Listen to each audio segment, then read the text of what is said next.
L'effet cocktail. Quand c'est notre santé qui trinque.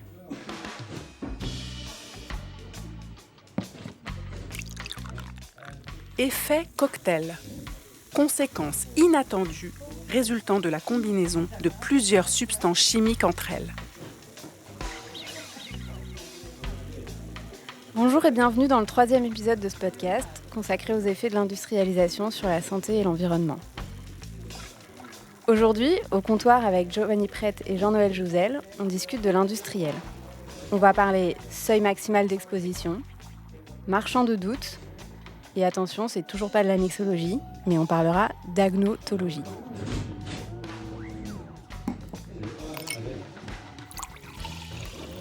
Aujourd'hui dans l'effet cocktail, l'industriel. Son obsession. Faire profit. Sa peur bleue. Faire faillite. Sa phrase culte. Le risque zéro n'existe pas. Après le scientifique et l'État, on va donc parler de celui qu'on identifie comme le méchant de l'affaire. Celui dont on présuppose qu'il fait passer le développement de son activité et son profit avant tout.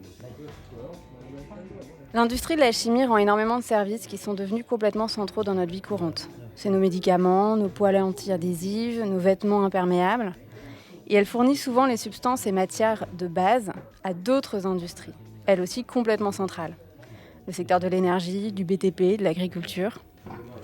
Pourtant, c'est l'industrie de la chimie qui synthétise toutes ces molécules potentiellement dangereuses pour notre santé. Ma première question, forcément un peu candide, c'est dans quelle mesure les industriels sont-ils vraiment méchants, c'est-à-dire conscients des risques sanitaires ? C'est vrai je pense qu'on a tous vu des films, notamment des films hollywoodiens, dans lesquels de méchants industriels sont des pollueurs qui intoxiquent les gens et qui font preuve, dans ces films, d'un cynisme à toute épreuve, puisqu'ils sont manifestement conscients des dangers que leurs activités induisent et ne font rien pour les empêcher. On va penser à Erin Brockovich, par exemple, un classique des années 90, ou plus récemment à Dark Waters, qui vraiment met en scène cette figure de l'industriel pollueur, empoisonneur et cynique. Maintenant, si on regarde les choses avec l'œil plutôt des sciences sociales et pas l'œil de la dramaturgie hollywoodienne, évidemment, les choses sont plus compliquées que ça. En fait, un industriel, c'est d'abord une entreprise, donc c'est d'abord un acteur qui cherche à faire du profit. On peut apprécier ça ou pas, mais quoi qu'il arrive, ça n'en fait pas un psychopathe qui cherche à empoisonner les gens. En réalité, c'est pas dans son intérêt, c'est évident, qu'on se rende compte que ces activités ont des effets délétères sur la santé des gens qui habitent à proximité de l'usine, ou des gens qui y travaillent, ou des gens qui consomment les produits qui sortent de l'usine. Donc, les industriels ont pas un intérêt manifeste à empoisonner les gens. Ils sont ni gentils ni méchants, mais le problème n'est pas vraiment là. Les industriels, c'est, même si on regarde un peu plus loin, et on l'avait dit un peu lors d'un précédent épisode, ça fait partie de ces acteurs qui, historiquement, ont le plus contribué à stimuler la recherche scientifique sur la dangerosité des produits que eux-mêmes, les industriels, utilisent, ou qu'ils rejettent dans l'environnement, ou qu'ils mettent sur le marché. Maintenant, s'ils l'ont fait, c'est pas par philanthropie, c'est pas par amour de la science, c'est aussi dans un intérêt bien compris. Et l'intérêt bien compris, c'était quoi ? On en a dit un petit mot la dernière fois, c'est non seulement de rendre mesurables, objectivables, observables les effets indésirables de leurs produits, pour éviter que ces effets surviennent, mais c'est aussi, dans le même temps, d'identifier des seuils acceptables d'exposition, des doses en dessous desquelles l'utilisation de leurs produits ne pose pas de danger sous certaines conditions. Et donc, c'est aussi légitimer l'emploi de produits potentiellement dangereux pour la santé humaine. Donc en gros, l'idée, c'est de se dire, on identifie ce fameux seuil maximal d'exposition, en dessous duquel le produit que je commercialise ou mon procédé industriel est inoffensif. C'est à peu près l'idée qu'elle concerne la santé des travailleurs. Historiquement, c'était ce qui était ce qui a été un peu premier, hein, dès le début du XXe siècle. Il y a des valeurs d'exposition maximales en milieu industriel qui apparaissent, qui sont censées protéger les travailleurs. Pourquoi les travailleurs? Parce que c'est manifestement les humains les plus exposés aux produits toxiques qui sont utilisés en industrie. Mais c'est le même principe qui régule l'usage de tous les produits potentiellement dangereux et l'exposition d'autres types de populations, que ce soit les riverains, les consommateurs. C'est cette idée que on peut pour chaque produit identifier un seuil en dessous duquel il n'y a pas de danger avéré. Donc le produit peut être dangereux, mais en réalité le risque est maîtrisé. Et ce seuil repose parfois sur la manière dont le consommateur final utilise le produit. C'est-à-dire, est-ce qu'il l'utilise bien, mal, est-ce qu'il s'est bien protégé, c'est ça? Oui, on peut prendre en compte le consommateur, final, l'utilisateur final du produit. Un exemple typique, c'est celui des pesticides, par exemple, hein, quand les pesticides sont mis sur le marché, ils doivent, pour pouvoir être mis sur le marché, passer une série de tests qui vérifient qu'ils ne font pas courir de risques trop importants aux utilisateurs finaux que sont les agriculteurs ou aux consommateurs finaux que sont les consommateurs de denrées alimentaires qui seront contaminés par ces pesticides.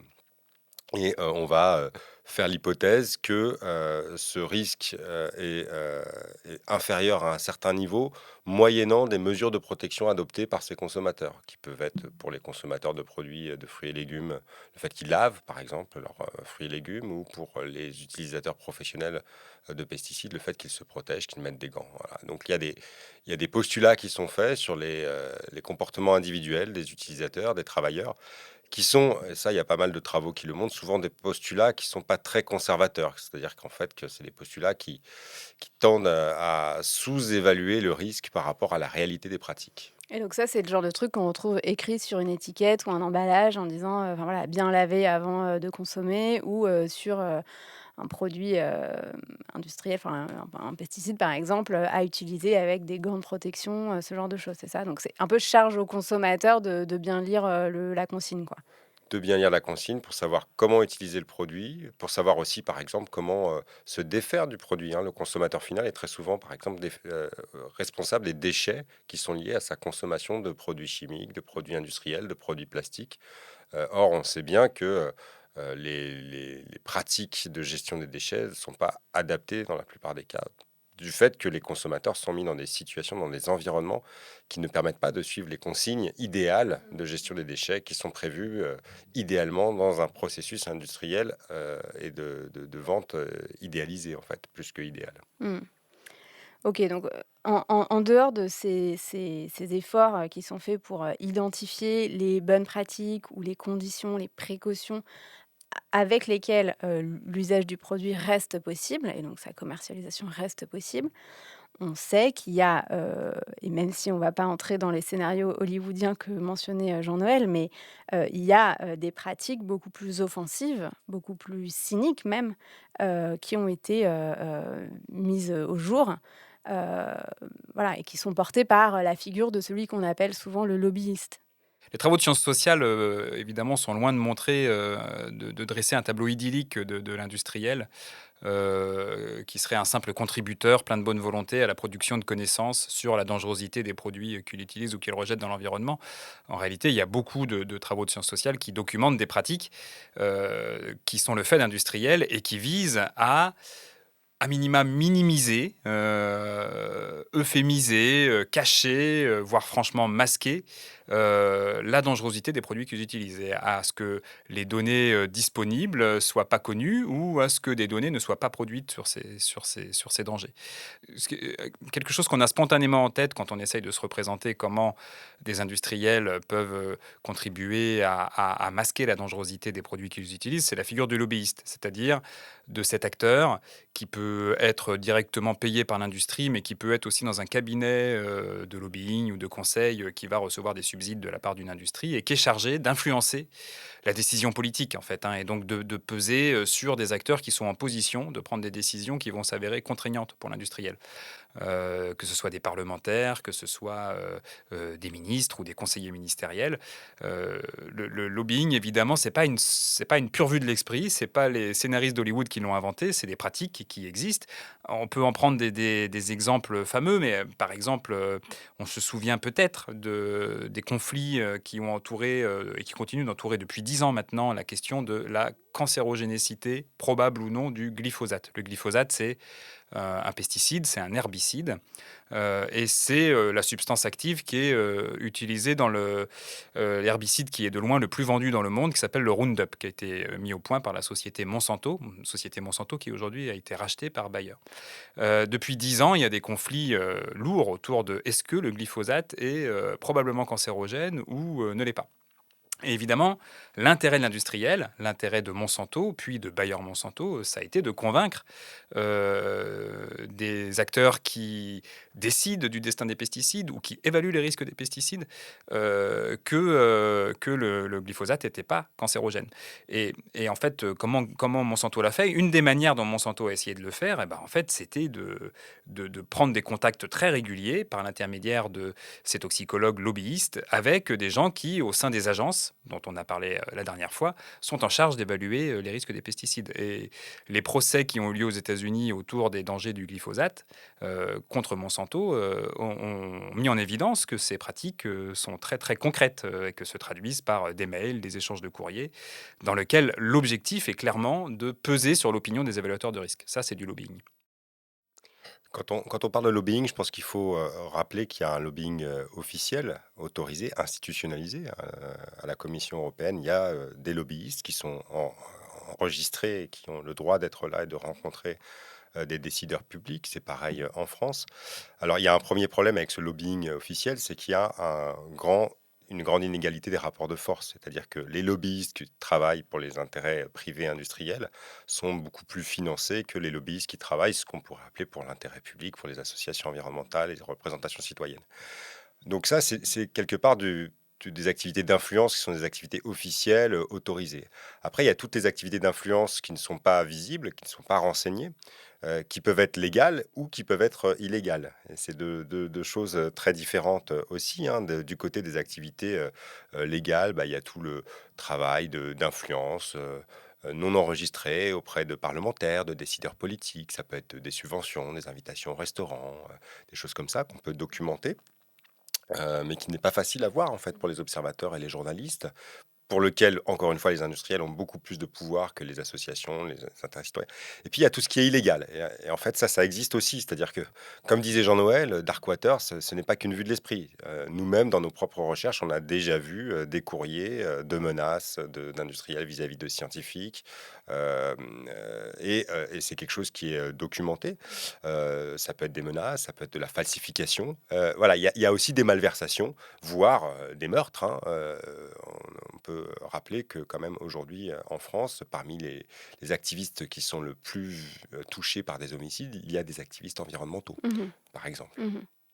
Est-ce que vous pouvez juste nous dire un mot sur ce fameux fichier, vous savez, dont on a entendu parler il y a alors c'était mois, années, on a retrouvé un espèce de travail de fichage hyper précis des personnes qui sont mobilisées sur les questions de pesticides, je crois d'ailleurs.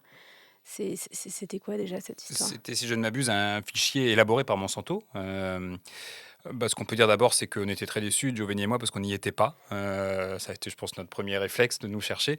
C'est un fichier qui, en fait, récapitulait les acteurs potentiellement influents sur ces questions de régulation des pesticides et ceux qui pouvaient éventuellement, auprès duquel une action pouvait être entreprise, soit pour les stimuler, par exemple à voter des lois, soit pour au contraire les inhiber, par exemple à prendre la parole pour dénoncer les dangers des pesticides.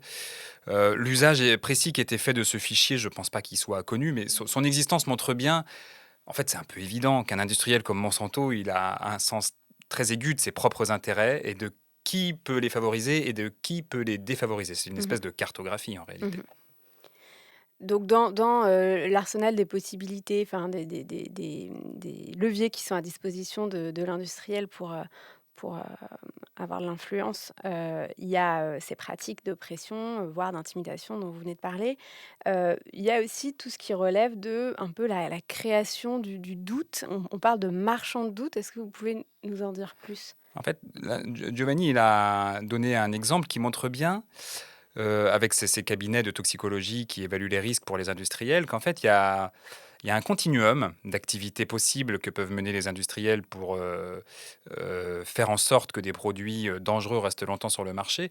Au bout de ce continuum, il y a ce dont on vient de parler, c'est-à-dire le lobbying, qui est vraiment en bout de chaîne en fait, hein. C'est-à-dire que les données scientifiques sont là, mais il s'agit de convaincre des gens qu'elles plaident dans le sens de, par exemple, hein, le glyphosate n'est pas dangereux, ou par exemple, le tabagisme passif n'est pas cancérogène. Sur tous les produits potentiellement dangereux pour la santé, il y a ce type de lobbying qui se met en place. Mais en amont de tout ça, il y a tout ce qui concerne la production de données scientifiques. Et là, il y a plein de manières aussi pour les industriels d'intervenir de manière à favoriser leurs propres intérêts. Une des manières classiques, c'est effectivement la production du doute. Ça, c'est toute une littérature aussi, notamment historique, très, très nord-américaine, qui montre bien comment les industriels de différents secteurs, un des archétypes, c'est le tabac, mais dans les secteurs des énergies, c'est également le cas. Dans le secteur de la chimie, il y a aussi de nombreux exemples. Les industriels de ces secteurs-là, qui sont polluants, qui sont dangereux, ont intérêt à maintenir vivantes des controverses scientifiques autour de la dangerosité de leurs produits. Les industriels du tabac, par exemple, c'est bien montré, ils ont consacré beaucoup d'énergie à essayer de maintenir vivante la controverse autour de est-ce que le tabac, c'est un produit cancérogène. Spoiler alerte, hein, la réponse est oui, c'est cancérogène. Mais en fait, pendant les années 40, 50, 60, les données se sont accumulées et les industriels, plutôt que de reconnaître que leurs produits étaient dangereux pour la santé, ont consacré beaucoup de ressources à faire en sorte d'instiller le doute. Une des manières d'instiller le doute, c'est évidemment de critiquer les données disponibles en disant elles sont produites par des gens qui sont pas sérieux, qui sont des militants. Ça, c'est un classique. Mais une autre manière de le faire, qui est plus souterraine, et ça renvoie à ce que Giovanni disait sur le visible et l'invisible, c'est pas tellement de critiquer ce qui existe comme données, de critiquer les savants qui vont faire des recherches qui suggèrent que le tabac c'est dangereux, que le glyphosate est cancérogène. C'est plutôt de produire d'autres recherches, financer d'autres recherches, par exemple, d'autres recherches sur d'autres facteurs de risque. Alors, on ne le sait pas forcément, mais les industriels du tabac ont fait partie des acteurs qui ont financé des recherches sur la cancérogénicité de l'amiante. Ils ne l'ont pas fait parce qu'ils sont, encore une fois, des philanthropes.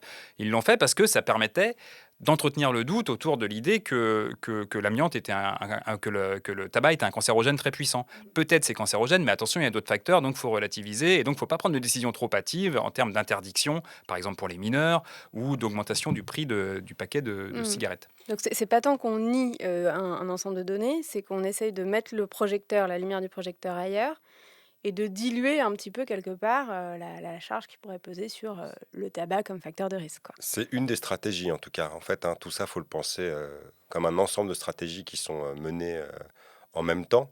Donc, il y a l'exemple là sur la cancérogénicité, mais par exemple, ils ont financé les industriels aussi pour détourner l'attention des effets cancérogènes du tabagisme passif sur la pollution de l'air. Il y a eu des études, par exemple, sur le rôle des oméga 3 dans la protection des maladies cardiovasculaires pour essayer de détourner un petit peu l'attention d'autres facteurs de risque aussi dans l'alimentation. Lié aux poissons. Liés aux poissons et liés en fait aux huiles, Ah, aux d'une huiles, manière ouais. générale, de dire qu'il y a de la bonne et de la mauvaise graisse, enfin des choses comme ça. Et alors, ce qui est intéressant aussi, c'est que ça nous amène à réfléchir aux scientifiques qui sont face aux industriels. On n'a pas que les scientifiques, soit qui sont intimidés ou achetés par les industriels, on a aussi des scientifiques qui, sans le savoir, font le jeu des industriels parce qu'ils font de la bonne recherche sur un sujet qui va viser à détourner l'attention de sujets qui dérangent les industriels. La plupart des gens qui sont pris et qui sont des scientifiques et qui sont pris dans des controverses sanitaires de long cours touchent très peu d'argent, même s'ils font le jeu des industriels, trouvent très peu d'argent directement des industriels et parfois ne se rendent pas compte qu'ils font le jeu des industriels parce que simplement, ils répondent à des appels d'offres sur des sujets qui leur semblent intéressants et qui détournent l'attention de vrais problèmes. Ou ils continuent à faire des recherches sur un sujet sur lequel il y a déjà suffisamment de données pour pouvoir agir et ils contribuent, ne serait-ce qu'en faisant cela, à entretenir le À doute sur le retarder. problème, à Ouais, retarder la ouais. décision. Ouais, ça, je voulais qu'on discute de ça aussi, la question de jouer la montre, entre guillemets. C'est-à-dire, on a vu que ça prenait du temps d'objectiver le caractère nocif d'une substance et encore plus de leur combinaison entre elles. On a vu qu'il y avait des procédures assez longues, etc. Dans quelle mesure est-ce que les industriels exploitent de manière un peu concertée et systématique ces délais-là? Les industriels, en gros, déjà, une industrie, c'est souvent des grosses entreprises. Donc, c'est des organisations juridiques, financières, matérielles, qui ont des ressources pour durer. Et face à elles, elles n'ont pas toujours des acteurs qui ont des ressources pour durer. Je pense notamment aux associations environnementales, aux collectifs de citoyens, aux groupes de résidents, qui peuvent s'épuiser face à des acteurs qui ont des ressources, en fait, vraiment pour durer longtemps. Le deuxième point, c'est que une des stratégies industrielles qu'on repère dans beaucoup de dossiers, c'est de dire, bon, il y a du doute. Donc le doute, avant que c'est de la controverse. La Mm. controverse, ça peut durer longtemps. Mais une fois qu'il y a du doute, c'est de dire, OK, on reconnaît qu'il y a un problème, mais ne vous inquiétez pas, on va trouver une solution. Mais en attendant, au nom de l'emploi, au nom de l'activité économique, au nom de la richesse, ne nous régulez pas, ne nous empêchez pas de continuer à faire ce qu'on fait, parce que ça va créer des problèmes sociaux et économiques qui sont très graves. L'argument est de dire, on a besoin de temps pour. Voilà. Et on fait des promesses technologiques en disant, ne vous inquiétez pas, dans 3 ou 5 ans, on aura une solution. Entre-temps, laissez-nous polluer encore un petit peu, laissez-nous prendre des risques encore un petit peu, ça va pas durer longtemps. Et souvent, ces promesses ne sont pas tenues. Mhm. Ok. Et je pensais aussi à des situations où il peut y avoir une sorte de volonté un peu délibérée d'encombrer, d'emboliser des procédures d'autorisation lors de phases de consultation, par exemple. Ça arrive. On parle de flooding ou c'est moi qui invente? Oui, alors le flooding, je ne sais pas si le terme est complètement labellisé, mais en tout cas, moi, ça m'évoque, on parlait des films hollywoodiens, là, on parlait de Dark Waters. Dark Waters, il y a une scène pour ceux qui ont vu le film, et puis pour ceux qui ne l'ont pas vu, je les invite à le voir, parce que c'est un très beau film, qui a une dizaine d'années maintenant, de Todd Haynes. Donc c'est Dupont de Nemours, c'est un industriel qui est traîné en justice. Et on voit un moment, et le héros du film, c'est l'avocat des victimes, qui était anciennement un avocat des industriels, mais qui a viré sa cutie. Et on voit une scène du film, c'est une belle scène où il reçoit enfin, sur l'injonction du juge, les documents en possession d'industriels. Et en fait, euh, et c'est pas qu'il reçoit un carton de documents, 10 cartons de documents, c'est qu'il reçoit des centaines, peut-être même des milliers de cartons de documents. L'industriel l'a littéralement inondé de documents, ce qui fait que c'est très très compliqué pour lui de se retrouver en réalité dans ce maelstrom. Ça, c'est comme tu dis, l'embolisation, on va retrouver ça aussi, on peut retrouver ça dans des consultations européennes sur des réglementations qui sont ouvertes à discussion, dans lesquelles des industriels vont de manière concertée envoyer des tonnes et des tonnes de commentaires techniques et d'alinéas et de précisions qui peuvent aider à la décision dans une certaine mesure, mais qui arrivent dans une telle quantité que ça peut bloquer le processus, ça peut le freiner également.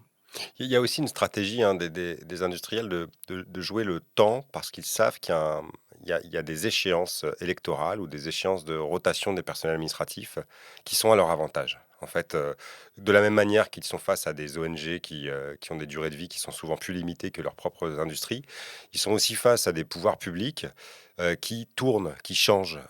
Les élus changent parce qu'ils sont élus, mais pas toujours réélus. Les commissions européennes sont renouvelées régulièrement. Le Parlement européen est renouvelé régulièrement. Ce qui fait que, en fait, il peut y avoir vraiment une stratégie délibérée de dire si on temporise, on va se retrouver face à des acteurs publics qui vont devoir reprendre le dossier à zéro, réapprendre les arcanes du dossier. Et ça permet de gagner beaucoup de temps parce que de leur côté, eux, les industriels, dans leur bureau de public relations ou dans leur bureau de stratégie marketing, c'est toujours les mêmes personnes qui sont là et qui ont une vision et qui ont donc une connaissance aussi des négociations qui est beaucoup plus précise et beaucoup plus longitudinale, on va dire, que leurs opposants. Est-ce que vous pouvez nous expliquer maintenant un terme, et après on verra les liens qu'on fait avec ce qui vient d'être dit, un terme assez peu connu qui est celui de l'agnotologie? L'agnotologie, c'est un terme qui s'est diffusé en sciences sociales depuis une quinzaine d'années, qui désigne en fait les études sociologiques qui portent sur la production de l'ignorance. En fait, tout ça vient d'une branche des sciences sociales, de la sociologie des sciences, qu'aux États-Unis on appelle souvent les science studies, donc les études sur les sciences et les techniques, qui depuis les années 1970 reposent sur un postulat de départ, qui d'ailleurs est bien démontré, qui est que les faits scientifiques sont des faits sociaux. Euh, et qu'ils sont construits socialement. C'est-à-dire que pour qu'une vérité scientifique soit énoncée et s'impose, par exemple, la Terre se réchauffe sous l'effet des activités humaines, il faut une longue série de médiations humaines, d'actions humaines, qui sont pour partie contingentes et qui vont permettre à des faits d'exister. Donc, ce qu'on sait est une construction sociale. L'agnotologie, c'est en quelque sorte le raisonnement symétrique. C'est-à-dire peut-être que ce qu'on sait, c'est une construction sociale, c'est des faits sociaux, mais on peut peut-être dire la même chose de ce qu'on ignore. Ce qu'on ignore, c'est peut-être pas juste une absence de savoir, ça peut être aussi le produit d'actions humaines, délibérées ou pas, typiquement celle dont on parle ici. C'est-à-dire que avoir plein de données qui indiquent que l'amiante c'est cancérogène, mais avoir des industriels qui s'organisent pour faire en sorte que le doute soit maintenu sur la possibilité de contrôler ce produit et de contrôler ses effets dangereux, ben ça, c'est une situation dans laquelle de l'ignorance va pouvoir prospérer de manière construite et de manière très stratégique en l'occurrence. Et quand on parle des industriels, c'est un peu comme, pour tous nos autres épisodes, on peut parler de plein de gens différents au final et donc il y a les chefs, il y a une direction, et puis il y a aussi, des travailleurs tout simplement, des salariés, voire même des syndicats. Eux, quel rôle ils ont dans tout ça?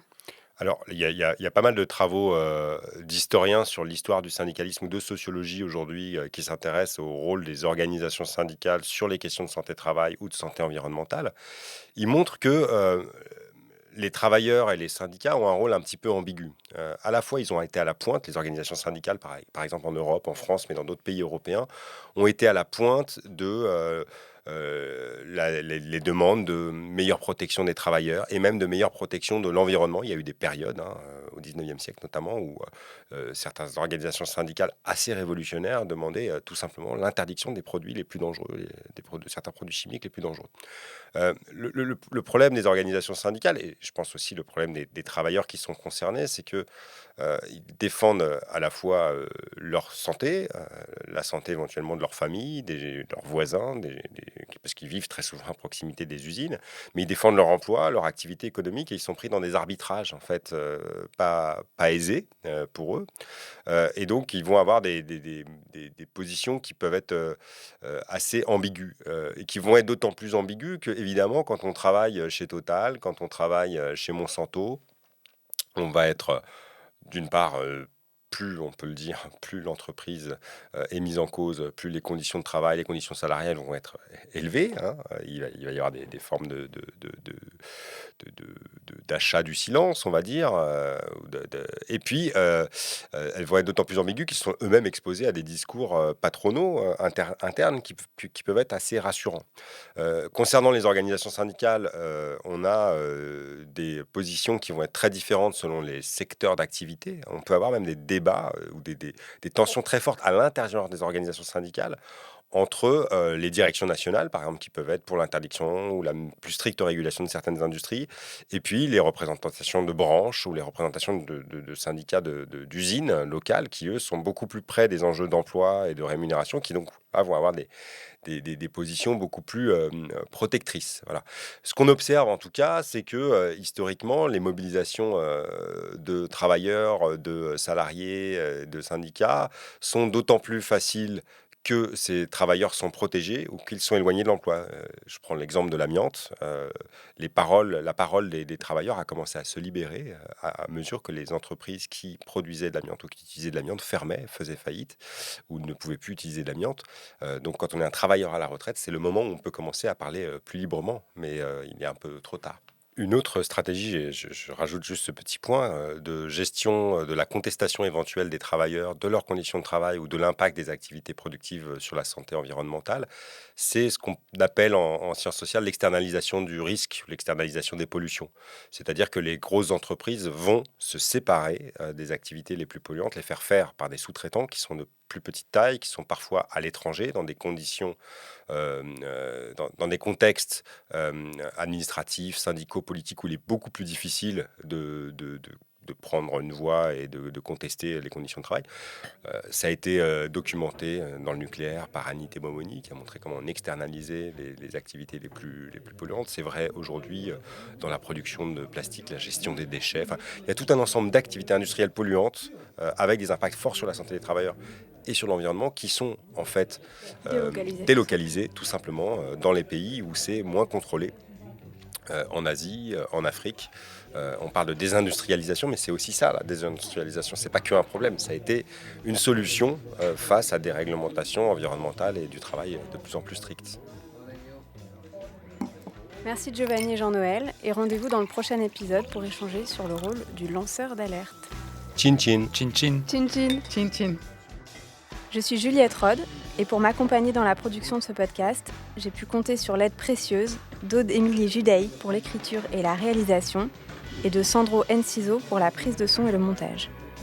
Je remercie très chaleureusement le Centre Paris-Anime Victoire Thiner pour les moyens techniques, et évidemment Jean-Noël Jouzel et Giovanni Prette d'avoir partagé leurs connaissances avec nous. À très vite autour du prochain cocktail.